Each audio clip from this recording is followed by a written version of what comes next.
रुचि दोनों के ही चेहरे पर उदासी थी, जिसे देखकर पता चल रहा था कि ऐसी कोई तो वजह थी जो रुचि को अपने ही घर यानी जयपुर जाने से रोक रही थी, और शायद वो दोनों इस बारे में बात नहीं करना चाहते थे।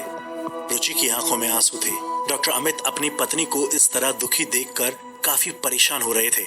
रुचि ने रोते हुए डॉक्टर अमित की तरफ देखा और फिर धीरे से कहा, बांझ हूं ना मैं अमित, बच्चा पैदा नहीं कर सकती।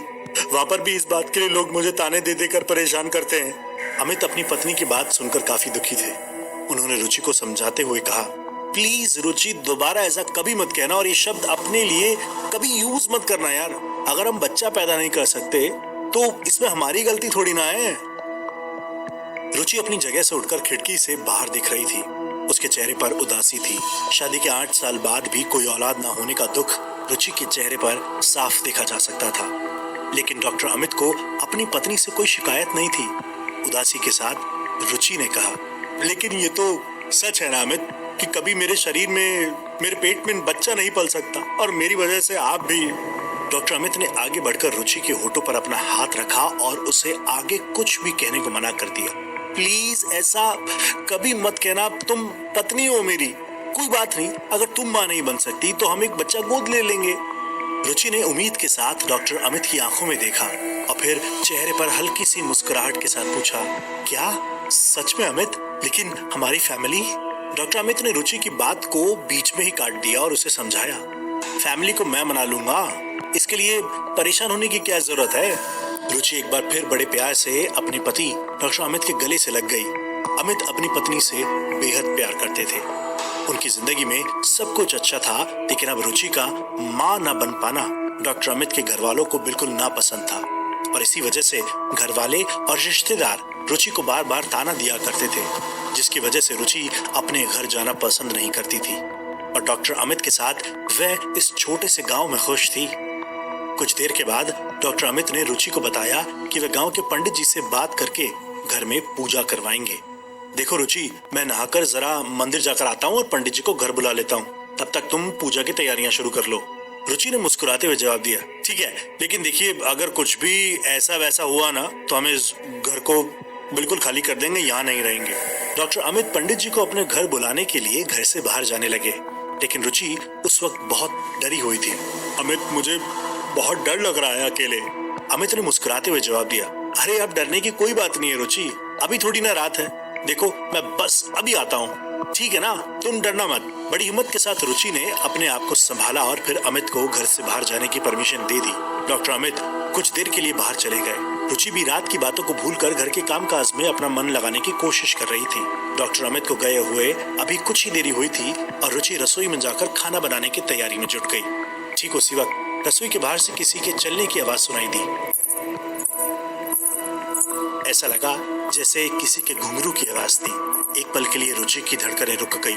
उसे अजीब सी घबराहट होने लगी। रुचि ने घबराते हुए पूछा, कौन है वहां पर? लेकिन वहां से कोई जवाब नहीं आया। रुचि के पैर जैसे एक जगह पर जम गए थे। डर की वजह से उसने एक कदम भी आगे नहीं बढ़ाया। फिर से वही आवाज आने लगी। किसी के पायलों की आवाज थी, जैसे कोई बहुत सारे घुंघरू वाली पायल पहनकर घर में इधर उधर चल रहा हो। रुचि के मन में बहुत सारे सवाल चल रहे थे। कहीं फिर से कोई, और कल रात को जो हुआ था? नहीं, अभी तो अमित भी घर पे नहीं है, ऐसा नहीं हो सकता। रुचि के हाथ में सब्जी काटने का चाकू था।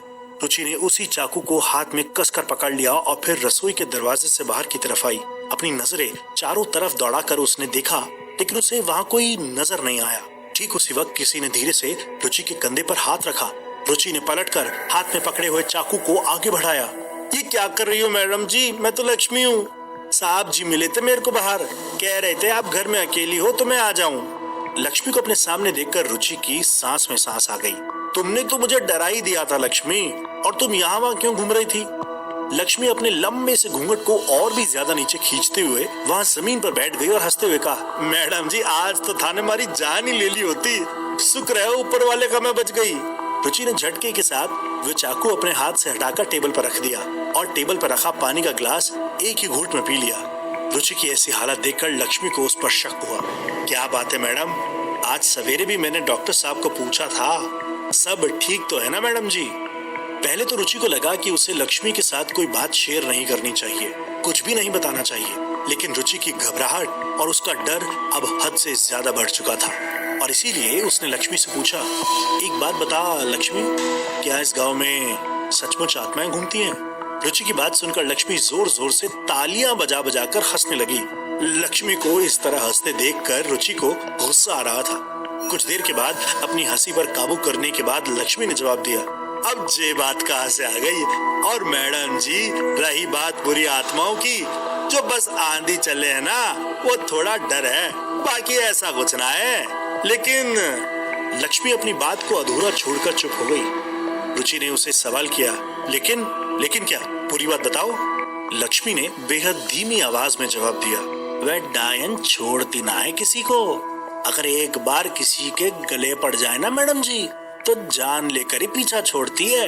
रुचि ने अपने दुपट्टे से माथे का पसीना पोंछते हुए लक्ष्मी से पूछा, वो क्या है ना लक्ष्मी, कल रात को मैंने कुछ देखा था बाजू वाली छत पर। लक्ष्मी अपने कान लगाकर बड़े ध्यान से रुचि की बातें सुन रही थी। जैसे ही रुचि ने बाजू वाली छत का जिक्र किया, लक्ष्मी झटके से उठकर अपनी जगह से खड़ी हो गई और रुचि के पास आकर उसके कान में धीरे से कहा, उसकी तरफ कभी ना देखना मैडम जी, काला जादू करे है वह औरत, बांझ है ना बांझ, औलाद ना होती उसके, धारे को उसके साए से भी दूर रहना चाहिए। लक्ष्मी ने यह शब्द रुचि के कानों में कुछ इस तरह कहा कि पहले से ही डरी हुई रुचि का दिल जोर जोर से धड़कने लग गया और उसने घबराते हुए पूछा, क्या तुम सच कह रही हो? कल रात को मैंने उसकी छत पर किसी बच्चे को देखा था। रुचि की बात सुनकर लक्ष्मी एकदम से चुप हो गई। क्या बात कर रहे हो मैडम जी? उसके घर में तो कोई टाबर ही ना है, उसकी तो कोई औलाद ही ना है, पति छोड़कर चला गया और मारे को तो कोई बहुत बड़ी गड़बड़ी लगे है। लो साहब जी आ गए, अब मैं चलूं। घर के दरवाजे के अंदर आते हुए डॉक्टर अमित को देखकर लक्ष्मी ने रुचि से ये बात कही और अपनी जगह से उठकर दरवाजे के बाहर की तरफ निकल गई। डॉक्टर अमित उसे बाहर जाते हुए देख रहे थे। उन्होंने लक्ष्मी की तरफ देखते हुए रुचि से कहा, बड़ी अजीब सी औरत है यार, सुबह तो कह रही थी जोधपुर जाना है और जब मैं घर के बाहर निकला तो घर के बाहर घूम रही थी, पता नहीं। लेकिन रुचि ने अमित की बात को अनसुना कर दिया और उससे पूछा, पंडित जी कहाँ हैं अमित? वो तो कहीं नजर नहीं आ रहे। रुचि के सवाल पर अमित ने रुचि को बताया कि पंडित जी किसी काम से बाहर गए हुए थे और गांव में कोई दूसरा मंदिर भी नहीं था। अमित की बात सुनकर रुचि थोड़ा सा परेशान हो गई। लेकिन अमित, अगर घर में पूजा नहीं हुई तो वो बुरी आत्मा? अमित ने रुचि को समझाया, ऐसा नहीं कहते रुचि, कुछ नहीं होने वाला, तुम चिंता मत करो। आज मैं हॉस्पिटल नहीं जाऊंगा, ओके? तुम्हारे साथ घर पे ही रहने वाला हूँ। अपनी पत्नी रुचि के डरे होने की वजह से डॉक्टर अमित ने उस दिन छुट्टी ले ली थी। पूरा दिन उन्होंने घर पर रुचि के साथ बिताया। शाम का वक्त था। डॉक्टर अमित अपना काम करने में बिजी थे। ठीक उसी वक्त उन्हें अंदर अपने बेडरूम से किसी चीज के जोर से गिरने की आवाज आई और रुचि की चीख सुनाई।